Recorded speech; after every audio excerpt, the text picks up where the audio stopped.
Dr. Walter's POV. Her vital sign. Stable. Na marinig ang tunog ng makina, ngunit pakiramdam ko, kailangan ko muna makita may pagkataong aking anak. Kung hindi, mayroong internal bleeding sa kanya. She is fine, Walter. Biglang bukas ang pinto ng ER. Si Carlota. Patulak niya akong pinalis sa tabi ng anak namin. At sinabi na nga sa mga nurse na ilagay na ito ng maayos sa silid. Mamaya nang magkakaroon ng malay si Talia. Nakita mo na ang ginawa mo, Carlota? May balak silang patay ng anak natin. Napabuntong hininga ito sa harapan ko. Nakikita mo ang sarili mo, Walter? Matapos mong pagalitin ng chairman dahil tatakasin mong paborito mong anak. At ngayon, pinagbibintangan mong may kagagawan sa nangyari kay Talia? Sa tingin mo mapapatawad ka pa niya? Mabuti ngang napakiusapan ko pang chairman. Hindi lang ang pagkabagbog sa'yo makukuha mo. Isipin mo rin ang iba mo pang anak. Hindi lang si Talia ang anak mo dito. No! Ito rin ang ginagawa ni Vladimir sa mga nirereto ng kanyang ama sa kanya. Nakalimutan mo yata, Walter, na hindi isang normal na tao lang ang sinusubukan mong kalabanin. Alalahanin mo, hawak nilang buong pamilya natin. Isang mali pa, baka tuluyan tayo maglaho dito sa mundo. Saka ako tinalikuran ni Carlota. Secretary Phillips POV. Sinasabi mo sa akin na hindi malala ang natamo ng babaeng yon. Ang tinutukoy niya si Miss Talia. Nakabalik na kami sa opisina nito. Desmayado talaga to sa nangyari, tigit sa lahat. May gumugulo sa kanyang isipan. Nahimatay lang siya, Master Vladimir, dahil sa malakas sa pagsabog. Medyo nagkaroon ng damage ang pandinig niya. Paano nangyari? I thought nasa ilalim ng mesa yung bomba. Baka sa mukha niya hindi ito natutuwa sa resulta ng trahedya na sinapit ni Miss Talia. Sasabihin ko na sana sa kanya ang ginawa ni Miss Talia para maiwasan ang pagsabog nang biglang tumunog ang phone ko. It is the executive secretary of the chairman. Open the big screen. The chairman wants to talk with his son. Ibinaba ko ang tawag. The chairman wants to talk with you. Saka nga kinuha ko yung remote at kagad bumungad sa amin ang mukha ng chairman na kaagad ko namang ikinayoko ng aking paningin. Napapikit na lang si Master Vladimir dahil halos mabuo na ito at maubos sa kakatawa. Siguro dahil sa kabiguan nga ng kanyang anak na may nangyari kay Miss Talia. This is the first time na hindi gumanang plano mo, Vladimir. Mas pinili pa rin ni Master Vladimir na ipikit ang kanyang mga mata. Nakaligtas siya sa pagsubok kaya ibig lang sabihin nito, karapat dapat na maging bahay-bahay mo siya. Hindi basta-bastang babae na marinig ng kaagad. No, father. At iminulat na ni Vladimir ang kanyang mga mata. I disagree. This is the very first time na narinig kong tumanggi si Master Vladimir sa harapan ng kanyang ama. Hindi ito maganda, ngunit bilang tugon ng chairman, lalong lumalim ang halakak nito. Sinong marilindis na tawa nito? Kabiguan na ibang taong pinagtatawanan niya at yun ang kaligayahan niya. Look, Vladimir, kung ikaw ang atras, ibig lang sabihin, hinahayaan mo ako matalo ni Dr. Walter. Saka sumeryoso ang mukha nito. Whether you like it or not, you're going to marry her. Mas maganda siguro kung mas maaga. How is she, Secretary Philip? Humakbang ako ng isa sa harapan ng screen at bahagang ang binigyan ito ng respeto.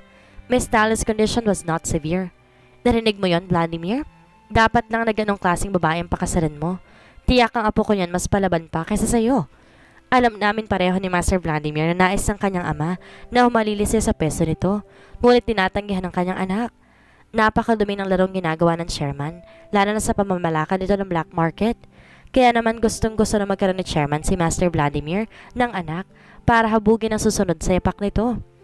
Gumisi lang si Master Vladimir sa kanyang narinig. Wala ka namang magagawa, Vladimir. At hindi nakaso kung may gawin ka man sa anak ni Dr. Walter. Kung pinakasalan mo na siya at pagkatapos, makikita ko at ng kanyang pamilya kung paano mo kukunin ang pagkababae niya. Ang chairman na yata, ang hari ng mga mahihilig mambastos ng babae. Marami na itong pinaglaraong babae. Sinusubukang buntisin ngunit sinabi ng mga doktor dito. Hindi na ito makakabuo pa ng anak. Tanging si Master Vladimir lamang ang kanyang nag-iisang tagapagmana. At taga-alala itong hayaan lang nitong maglaho ang pinaghirapan niya. Ngunit sa nakikita ko, ang sekretary nito ang kanyang kanang kamay ay hindi nagkakalayo ang trato na binibigay kay Master Vladimir. Tinuturing niya itong anak-anakan niya. Sounds interesting, father? Master Vladimir sarcastic respond. Yes, it is. Mas gaganahan ka kung binabaliwala ka nga ng babae. Magiging natural lang ang lahat. Ngunit isa lang ang problema. You don't like her? Yes, I am not interested in her. At kanino ka nagkaka-interes, sa sekretarya mo? Stop this nonsense, father. Titig niya ng masama sa kanyang ama. Marami nagsasabi na ang anak ko raw ay ang hilig lalaki. Kailan pa kayo nakikinig sa mga basura? Balik niya dito. Nagtataka nga din ako, Vladimir. You're going to turn 32 soon, son. But wala ka malang pinapakilalang babae sa akin. Siguro, Dad, hindi na ako nakikisali kasi napakarami nang nireto mo sa akin. Nagbabaka sakaling mahanap ang babaeng hindi sa akin magbibigay ng problema. Alam mong mga kahinaan lamang ang mga babae. Pshh! Depende yan sa trato mo sa babae, Vladimir. Ang iba mga laruan lang. Secretary Philip never reported me na meron ka ng babaeng naihiga. Kahit nga sinisilo na kita, wala pa rin sa'yo. Ano bang merong pagkataong anak ko? I despise woman. So stop bothering me, father. No, you are going to marry Walter's daughter. That's settled. Mabuti na nga merong kasalang mangyayari, di ba? Yeah, at wala ka magagawa kundi ang ikama siya. Make her pregnant, my son, or else iba ang gagawa niyan. Saka nagpakita sa harapan ng screen ang dalawang mata ng lalaki. Ang executive secretary ng chairman na si Enzo at si Diego na gunman at kanang kamay nito. Maybe they can help. Namalayan ko na lang kinuha ni Master Vladimir ang pendulum sa kanyang mesa at inihagas ito sa screen upang mawala ang mga mukha nito.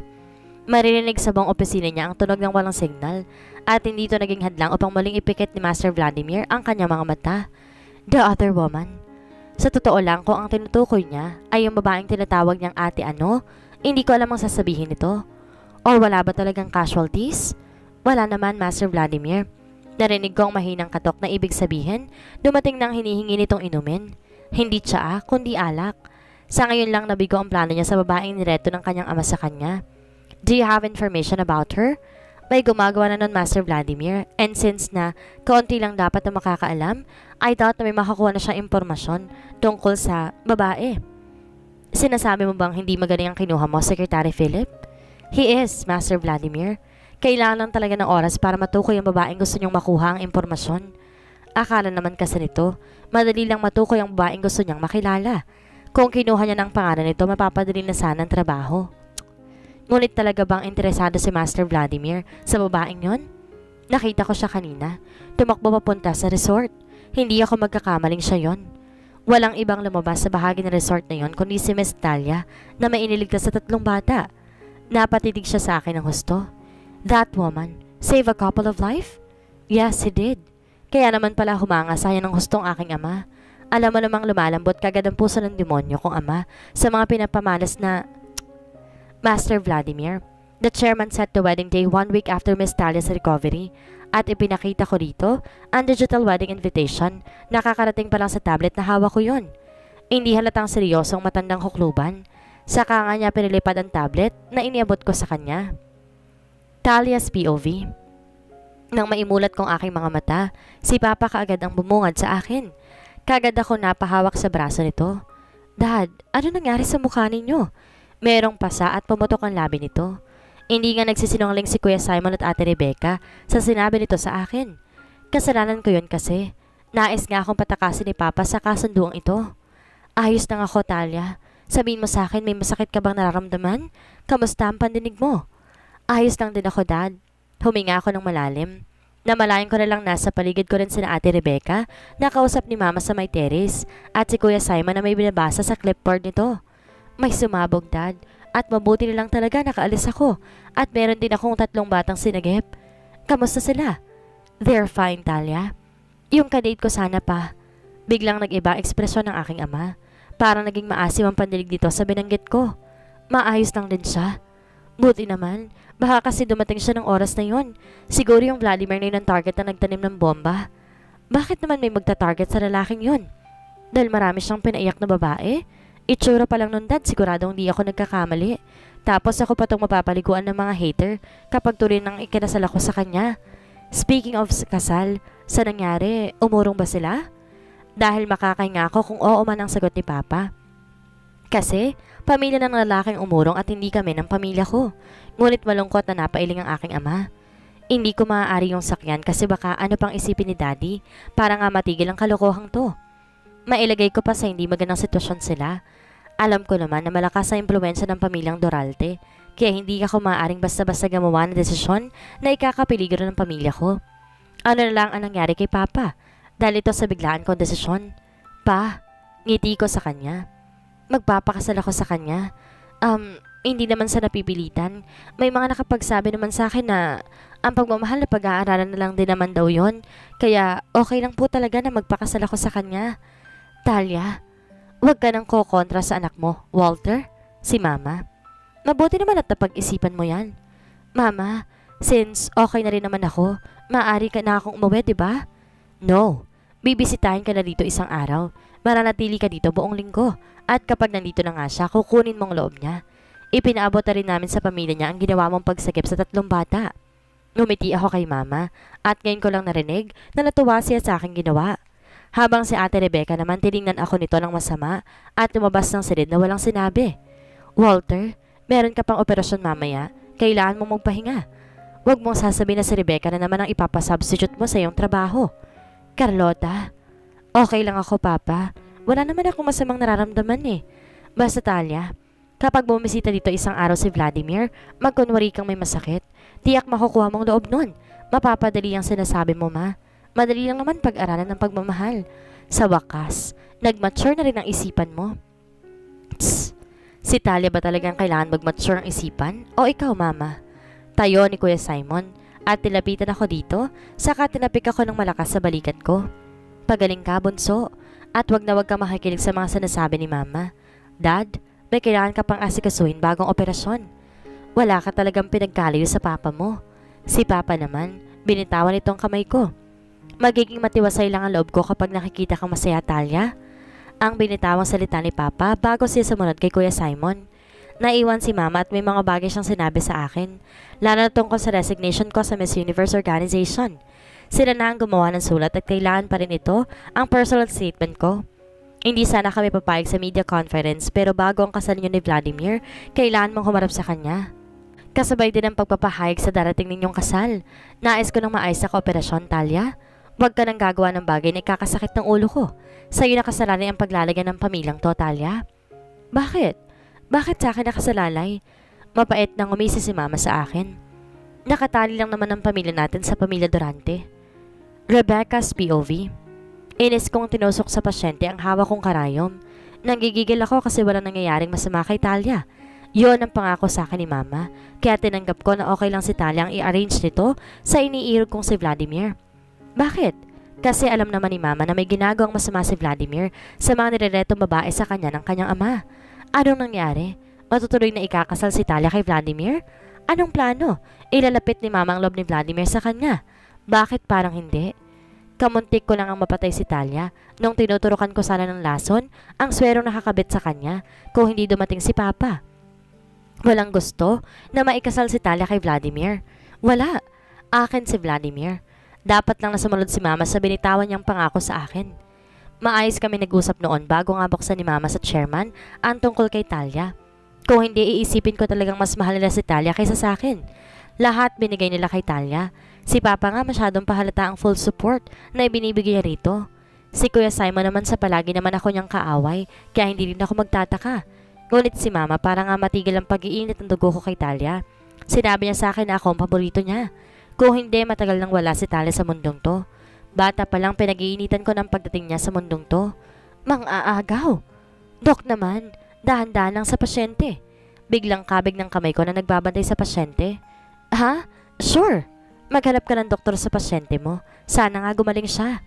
Sabay talikod ko dito, tinapon ko sa mukha ng isang nurse ang gloves na hinubad ko. Huwag silang magkakamali at baka sa kanila ko maibuhos ang galit ko. Talia's POV. Napapascroll ako sa social media para sa balita tungkol nga sa pagbitaw ko sa aking titulo. Ngunit wala ako makita, kundi ang mga haka-hakang binayaran ng pamilya ko ng hurado para itanghal nga akong panalo. Ayoko mang magbasa ng mga komento ng ibang tao, tuluyan ako na curious. Ngunit mali ang ginagawa ko kasi nakaramdam ako ng kirot. Hindi kasi naniniwala na kaya kong may panalo ang koronang iyon. Kahit sarili kong kababayan may basher din ako. Huwag paniwala, Talia, dahil uso ngayon ng mga trolls. Gumagawa ng dummy account para lang mag-ingat at gumawa-gawa ng kwento. Yun tungkol naman kahapon sa nangyari, wala din, walang report. Ano nangyayari? Siguro, sino ba naman ako? Hindi naman yata malaki ang pangalan ko para nga bantayan ng mga taga-media ang bawat kilos ko. Saka mas mabuti na ngayon, malayang malaya si ako. Hindi naman pala habulin ng mga taga-media o sadyang tinatakpan ko lang katotohanan na wala namang pakialam sa akin ng mga tao. Pamilya ko meron, kaya dapat lang yatang unahin ko ko sa aking pamilya kaysa sa ibang bagay. Sila ang may pinakamaraming ambag sa pagkatao ko. Speaking of tatlong batang sinigip ko kahapon, kamusta sila? Bisitahin ko kaya? Alam kong dito rin sila dinala panigurado at aalagaan sila ni Papa. Ang hilig-hilig kaya ni Papa at Kuya Simon sa mga bata. Nakita ko noon, palagi silang namimigay ng libreng hapunan sa mga batang kalye. Idol ko sila talaga. Binitawan ko ng phone ko at bumangon sa higaan. Naalis naman yung swero at di ko naman yon kailangan. Sa totoo lang, okay lang naman ako. Paglabas ko ng silid, nasa presidential na silid ako, kaya ang hallway wala yan masyadong tao. Pero kung doon ka sa silid ng mga hindi nga VIP, doon mo makikita ang totoong mundo. Ang sariwa pa naman ng hangin dito dahil bawat poste, may kakambal ng mga halaman, natural na gilinis ng hangin. Nang makababa ako sa hagdan, doon ko na nakasalubong ang ilang mga nurse na abala at may kanya-kanyang dalang basket. Hindi na sana ako bago ang makakita ng mga gamit dito sa ospital, ngunit ang karayom talaga. May trauma yata ako. Kasi si Ate Rebecca, nung bata pa kami, hinabol ako. Naglalaro lang naman kami ng doktor-doktoran nung biglang nakakuha siya ng tunay na panturok. Nako talaga, kung hindi dumating si Papa noon, naturukan yata ako nito. Pinipigilan talaga ako ni Ate Rebecca noon. Napadaan ako sa Pedja Ward. Natural na may marinig kang may umiiyak at makikita mo ang karamihan na mga bantay nila, inaakay ang pasyente. May batang nahulog yung pacifier niya dahil nakatayo na ito sa crib. Pinulot ko ito at hindi ko na ibinalay kundi tinawag ang isang nurse para hugasan yon. Yun tuloy, umiyak ang bata. Shhh! Ibabalik ko ni ate nurse, okay? Ibinalik ka ng nurse at natigil sa pag-iyak. Saka ko hinarap yung nurse. Dati, nasa tabi lang nitong ward yung information desk. Kilala ko dito kasi nga, sila Papa at Mama ay may-ari ng ospital na to. Minsan nga akong dumalaw, ngunit alam ng karamihang nagtatrabaho dito. Kilala akong anak nila Mama at Papa. Sumunod ako sa nurse at ayun nga, mas better. Miss, sa tingin ko may 3 batang sinugo dito kasama ko. Nasaan na ba sila? Agad tinignan nito ang record. Napailing sa akin. Pero meron po ma'am at since VIP kayo at yung 3 bata kasama ninyo, direct po sa daddy nyo yung registration. Wala din pong pumunta dito mga magulang para kumpirmahin ang pangalan nila. Itatanong ko na lang sa daddy ko. Maraming salamat. Ngiti ko dito. Sa pagtalikod ko, narinig ko na lang na nanalo siya na Miss Universe, diba? Bakit parang wala lang? Baka nasa trial yung pandaraya niya. Kinumpirma yun ni Doktora Rebecca. Siguro mas malala pa yun kay Doktora Rebecca, no? Hubog pala ng katawan ng arte na. Paano pa na mas maganda nga siya kay Doktora Rebecca? Correct ka, Bes. Napailing na lamang ako sa aking narinig. Para sa hindi nakabase ang kagandahan sa panlabas na anyo, yun nasa puso. Yun ang nagpapaganda sa isang tao. Saka yung tipong wala kang inaapakan kapag narating mo na iyong inimimithi. Hinanap ko si Papa at sinabing ilan kong nakasalubong ng mga personnel nasa opisina ito niya. Sana naman hindi ito bumalik ng silid ko kasi madidismaya lang ito na wala ako roon. Baka ano pang isipin. San nga yung opisina ni Papa? Sa nalala ko doon yun sa bandang timog. Oo, doon yun. Ngunit hindi. Parang naliligaw na ako tuloy. Anong lugar na ba to? Nasaan na ba yung mapa dito ng gusali? Wala masyadong tao. Hanggang sa dumaan ako sa tulay na gawa sa salamin. Ops! Si Kuya Simon ba yung nakita ko na bumababa sa van? Oo, siya nga. Napakaway ako dito pero hindi niya ako nakikita. Medyo din kasi may kalayuan itong kanilalagyan ko ngayon sa kanya. Sinenyasan niya yung tauhan na buksan ng van at di ko inaasahan na may higit 10 batang lumabas. Mga batang lansangan. Ha? May charity bang ginagawa sila sa mga batang to? Free check-up? Kung ano man yon, talagang natutuwa ako sa kanilang ginagawa. Dumiretso na ako, tinanap yung daan kung saan ko nga makakasalubong si Kuya Simon. Ngunit hindi ko inaasahan, bumukas ang isang silid na parang operating room. Lumabas si Papa at halos pinagpapawisan siya. At nang makita ko, tipong nakakita siya ng multo. Talia? Agad naman ako sa kanyang ngumiti. Ito ba yung tinatawag nilang special operation room? Parang ang laki. Tinitingin sana ako sa loob ng sirahan ni Papa. Dapat nagpapahinga ka lang iya sa silid mo. May pagkataranta bigla sa boses nito. Okay lang ako pa. Kung maaari nga sana umuwi na ako eh. Kaya lang si Mama iniisip siguro na bibisitahin ako ni Vladimir dito. Nga pala, sinabi ng nurse hindi register yung 3 bata. Diretso daw yun sa inyo. Kamusta sila at nasaan? Hay nako pa. Sobra akong kinabahan sa kanya. Buhay kong tinaya ko para maligtas sila eh. 3 bata? Opo. Akay ko yung isa habang hila ko naman yung dalawa. Feeling ko nga mga anak ko sila eh. Saka dapat lang na isa publiko niyan tungkol sa kanila kasi baka hinahanap sila ng kanilang mga magulang. Pinahatid namin sa tahanan nila. Nalaman yung impormasyon tungkol sa kanila? Maaari ko ba silang bisitahin? Yung excuse ko kasi sa kanila para sumama to sa akin may zombie. Baka natakot ko ng husto. Sinailalim namin sila sa trauma assessment. Wala namang problema sa kanila. Saan ko ba makukuha ang impormasyon nila, Talia? Inalis ni Papa ang salamin niya at bahagyang napapunas. Huwag mo nang iisipin sa ngayon ng tungkol sa kanila. Mabuti pa magpahinga ka na sa silid mo. Pupunta na sana kita roon. Si Kuya Simon, may dinilang mga batang lansangan. Anong proyekto pong meron kayo dito sa ospital? Binaliwala akong sinabi ni Papa. Sa gusto ko talagang bisitahin ng mga batang yun. Ang hirap nga niyang kumbinsihin. Kung hindi lang mag-aala zombie, wala. Maglalaro lang talaga sila. Saka nangangati ang kamay ko na makatulong kung sakaling ang tinutulungan nila yung mga batang lansangan. Pinapakain niyo ba? Napabuntong hininga si Papa. Pinapakain, pinapaliguan at binibigyan ng bitamina. Saka ina-examine namin ang katawan at kung sakaling may makita kaming mali, ginagamot namin. Wow! Ang galing naman. Maaari ba akong tumulong pa? Kahit man lang magpaligo at magpakain. Talia? Hindi siya makapaniwala. Ako pa man mag-asawa, ngunit sa totoo lang, gigil na gigil ako sa mga batang ang cute. Diba pa? Mabuti pa, magpahinga ka na muna. Ngunit gumiti lang ako kay Papa at tuluyan nga akong tumakbo papunta sa kinilalagan ni Kuya Simon. Dr. Simon Montejo? Napalingon kaagad si Kuya Simon sa akin, kagaya ni Papa. Nagulat din siya sa akin. Anong ginagawa mo dito? Pakiramdam ko tuloy bawal ako dito. Bawal ba? Restricted ang lugar na to, Miss Talia. Address ni Kuya Simon sa pangalan ko na tinatawag lang ako ng mga katulungan ganon. Ngumiti na lang ako sa kanya. Tutulong ako kuya sa pinapakain ng bata. Wala naman akong ginagawa sa silid ko eh. Bakit hindi lang ako tumulong sa inyo? May maitutulong naman ako, di ba? Napabuntong hininga si Kuya Simon. Plus, ang cute ng mga baby. Aning-aning ka talaga. Tipong mapapasubo si Kuya Simon sa sinabi ko. Anong cute dyan? Kung si Rebecca yan, umalma na kung magpapakain siya. Hindi ako si Ate Rebecca at talagang okay lang sa akin. Talia, mas makabubuting magpahinga ka na lang muna. Si Papa, na naabutan nga ako sa harapan ni Kuya Simon. Okay lang po talaga ako. Hayaan nyo na ako makatulong. Tss, ikaw talaga ang pinakasiraulong babaeng nakilala ko, Talia. Nagkataon pang kapatid ko. Kaya wala silang nagawa nang ginusto ko talagang makatulong sa kanila. Una, pinaliguan ng mga bata, binihisan, saka pagkatapos sa kanda ng pagkain at sa nakilerang mesa. Kaagad sila nagsitakbuhan na pamakakain na. Magpahinga ka na, Talia. Anong oras na? Kailangan mo magpahinga. Si Kuya Simon na parang naiirita na sa presensya ko. Naiinis ka sa akin, Kuya? Sinabi mo pa. Kailangan pa naming tingnan ng mga batang yan. Baka may dalang sakit ang mga yan at mahawaan ka pa. Alam mo namang malakas masyadong immune ko, Kuya. No worries. Talia, pareho kaming napalingon ni Kuya Simon. Si Mama. Ayun na nga bang sinasabi ko sa'yo, Talia eh. Nagkasalubungan na naman ng kiling nito at palagi ko yung nakikita ng bata pa ako. Feeling ko tuloy stepmom ko si Mama. Anong ginagawa mo dito? Tumutulong?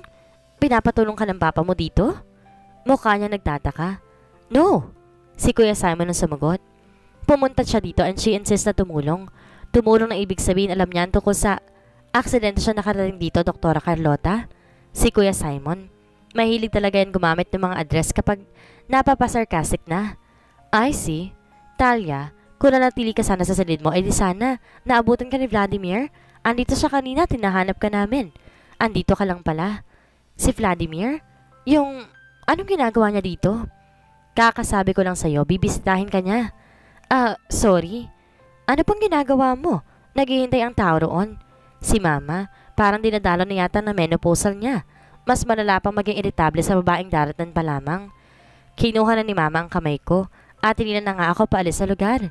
Babay mga babies, balik na lang ako pagtapos na nga si Mama sa nais itong ipagawa sa akin. Pero hindi kami dumiretso sa silid na inookup ako. Kundi sa opisina ni Mama para nga i-makeover ako ng madalian. Hindi ako papayag na makita kanyang masyado ng haggard. Talia, kahit kailan sa buong buhay ko, hindi yata ako nakaramdam ng pagiging haggard. Nourish na nourish kasi ang kutis ko. Hindi ko alam pinaglihi sa akin ni Mama o sadyang alagang halos nga doktor ang pamilya ko. Nang masatisfy si Mama sa ayos ko, pumunta na kami ng silid ko. Ngunit wala na kaming naabutan ni Vladimir, kundi ang sekretary nito sa Secretary Philip. Lumapit ito sa akin at tinabot ang isang bouquet ng bulaklak. Nasaan ang boss mo? Tanong ni Mama dito. Kailangan niyang umalis dahil marami pa siyang appointment sa araw na to. Ngunit iniwan niya ito para kay Miss Talia. Isang maliit na box. Si Mama ang kumuha dito at hindi ako. Nang buksan ni Mama, nanlaki ang mga mata niya. Engagement ring? Hindi makakarating si Master Vladimir sa media conference na inihanda para kay Miss Talia at sa pagpapahayagan ng kasal nila sa publiko. Personal sanang hingi ng paumanhin sa inyo ni Miss Talia, si Master Vladimir, kaya lang kinapos siya ng oras. Kasalanan mo to, Talia. Inaasahan ni Master Vladimir na isuot ni Miss Talia engagement ring during the conference. Inihanda na rin ng fashion designer na itatalaga kay Miss Talia ang isusuot nito. Sariling fashion designer? Bibigyan si Talia ng fashion designer? Ang kakarating lang ding si Ate Rebecca na parang nagmamadali rin napapunta rito. Ang swerte mo naman yan, Talia. Rebecca, saway ni Mama dito. Secretary Philip, maraming salamat sa pagdalo dito. Pasensya niya kung di na ako naabutan. Masaya naman kaming makitang maayos at ligtas ka, Miss Talia. Nga pala, here are the wedding details. Hindi sa akin inabot kundi kay Mama. Ngunit hinablot to ni Ate Rebecca. Sa sunod ng linggo, ikakasal si Talia? Kinuha to ni Mama sa kanya. Napakaaga naman. Si Chairman Daniel ang nagpahanda niyan. Anong pinaplano ni Daniel? Akala ko ba may pinag-usapan na kami? At biglang nasapo ni Mama ang kanyang bibig. Anong pinag-usapan? Sasabihin din ba sa media kung kailan ang kasal? Kailangan, Mrs. Montejo, huwag kayo mag-alala. Kasama mga abogado ni Master Vladimir, sasamahan namin si Miss Talia sa conference nito. Nang bigla na lang, naiinis ako sa iyo, Mama. Saka nag-walkout na si Ate Rebecca. Rebecca! Hinabol na ni Mama si ate. Ako na lang naiwan sa harapan ni Secretary Philip. Nakangiti ito sa akin. Ito ang tunay niyang ngiti. Kesa nga kanina. Parang may galit sa inyo, Miss Talia, ang kapatid niyo. Sa totoo niyan, Secretary Philip, ewan kung pwede ko tong ibunyag sa'yo. Pero since alam mo naman na arranged marriage to, parang wala kaming nararamdaman ng boss mo sa isa't isa. Si Ate Rebecca may lihim na pagtingin kay Vladimir. Dapat nga siya talaga yung pinagkaayos ni Mama kesa sa akin. You are too perfect, Miss Talia, para kay Master Vladimir. Para ako matatawa. Oo na lang. Nagpaalam na nga ito sa akin. At nang makaalis kasama mga tauhan nito, agad kong hinubad yung mga alahas na pinasuot sa akin ni Mama. Wala namang pasyente nagpapaganda. Si Mama talaga. Hanggang kailan kaya hihintayin para magkaharap muna si Kuya Ano at Ate Ano bilang si Vladimir at Talia? Hanggang kailan maitatago kay Talia ang tunay na trabaho ng pamilya niyang doktor? Yan ang ating aalamin sa susunod nating kabanata.